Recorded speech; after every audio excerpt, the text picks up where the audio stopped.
सामाजिक, राजकीय, आर्थिक, कला, सांस्कृतिक, कृषी असो वा असो औद्योगिक किंवा असो वैद्यकीय, आम्ही आपल्यापर्यंत पोहोचवतो देशातील, महाराष्ट्रातील, मराठवाड्यातील सर्व क्षेत्रातील वित्तम बातमी.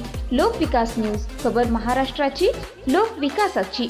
आजच आमच्या चॅनलला सबस्क्राइब करा. नाराज नहीं है मुसलमान, हजारों लाखों मुसलमान आके मुझे धन्यवाद दे रहे हैं. गरीब मुसलमान, महिला, मुसलमानों में जो पिछड़े वर्ग है वो आकर के मुझे धन्यवाद दे रहे हैं. मोदी जी के नाम से लोग कह रहे हैं कि अब इंसाफ मिलेगा.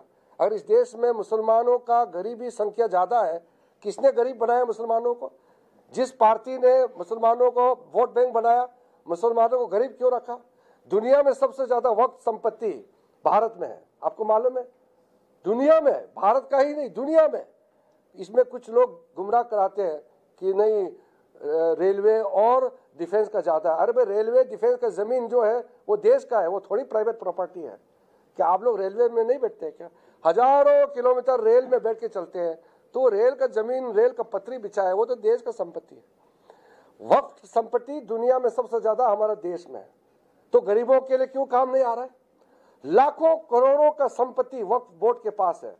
मुसलमानों का उत्थान के लिए, उसके एजुकेशन के लिए, उसके हेल्थ केयर के लिए क्यों काम नहीं आ रहा है?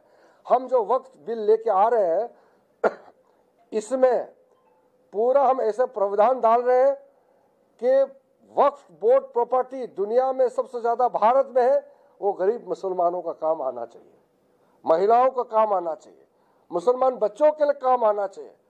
जब वक्फ प्रॉपर्टी डिक्लेयर करते हैं तो उसमें किसी का अधिकार, किसी का हक छीनना नहीं चाहिए.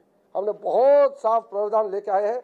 अभी हमने जेपीसी को दिया है, और जेपीसी जब ये ज्वाइंट पार्लियामेंट्री कमेटी रिपोर्ट जब वापस आएंगे, हम इस पे बहुत सख्त कार्रवाई करके हर एक गरीब मुसलमानों को लाभ पहुंचाने के लिए हम जो कदम उठाया हम पूरा करेंगे. अपोजिशन चाह रही कि अपोजिशन में लागू हो पाएगा, आपका कोई अंदाजा है? सरकार ने इसके लिए कुछ प्लान चॉकआउट किया है? अंदाजा क्या, मैं खुद ही वक्त बिल को रखने वाला इंसान आपके सामने में बैठा हुआ है. मतलब देश में इम्प्लीमेंट कब हो पाएगा?